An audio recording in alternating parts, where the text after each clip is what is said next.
నమస్తే న్యూస్ కు స్వాగతం. డాక్టర్ బిఆర్ అంబేద్కర్ ఎంతో తెలివితేటలతో ప్రపంచం గర్వించదగ్గ రాజ్యాంగాన్ని రచించి భారతదేశ ప్రతిష్టను ప్రపంచ దేశాలకు చాటి చెప్పారని బాబాసాహెబ్ అంబేద్కర్ జయంతి పురస్కరించుకుని మండపేట కరాచీ సెంటర్ లో ఉన్న అంబేద్కర్ విగ్రహానికి పూలమాలలు వేసి ఘనంగా నివాళులర్పించిన అనంతరం మండపేట మున్సిపల్ కార్పొరేషన్ సభ్యులు రెడ్డి రాజబాబు అన్నారు. ఈ కార్యక్రమంలో కౌన్సిలర్లు మందపల్లి రవికుమార్, ఎంఆర్పీఎస్ నాయకులు ఉండ్రాజపు అర్జున్, మండపేట సొసైటీ మాజీ చైర్మన్ పెంకే గంగాధర్, వైసీపీ నాయకులు పిఠాపురం సత్యనారాయణ, దాసరి సత్యనారాయణ, ముక్కా దాలియా, దుగ్గిరాల రాంబాబు, టేకిముడి శ్రీను తదితరులు పాల్గొన్నారు.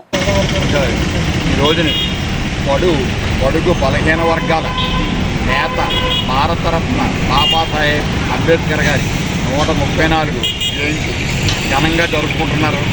అలాగే ఈ రోజుని ఆయన్ని ఎందుకు ఘనంగా జరుపుకోవాలంటే ఇవాళ చాలా కులాలకి ఈ రోజుని ఈ ఉన్నతిని కల్పించాడంటే ఆయనే.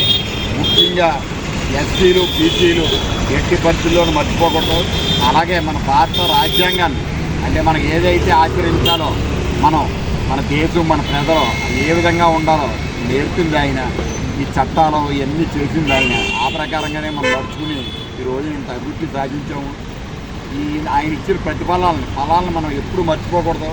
ఇలాంటి వ్యక్తిని మనం ఎప్పుడు మర్చిపోకుండా ఆయన చూపిన పాటలోనే మనం ప్రయాణించి 134 కాదు, మనం బతుకున్నంత వరకు, మన పిల్లలు అందరూ బతుకున్నంత వరకు ఇలాంటి మహానుభావుడి జయంతులు జరుపుకోవాలని చెప్పి ఆశిస్తూ బాబాసాహెబ్ గారు ఆయన పేరు ఎప్పుడు చిరస్థాయిగా నిలిచిపోతుందని చెప్పి మీ ద్వారా కోరుకుంటున్నాను. మరిన్ని తాజా వార్తా విశేషాల కోసం ఎం న్యూస్ ని సబ్స్క్రైబ్ చేయండి, మీ మిత్రులకు షేర్ చేయండి.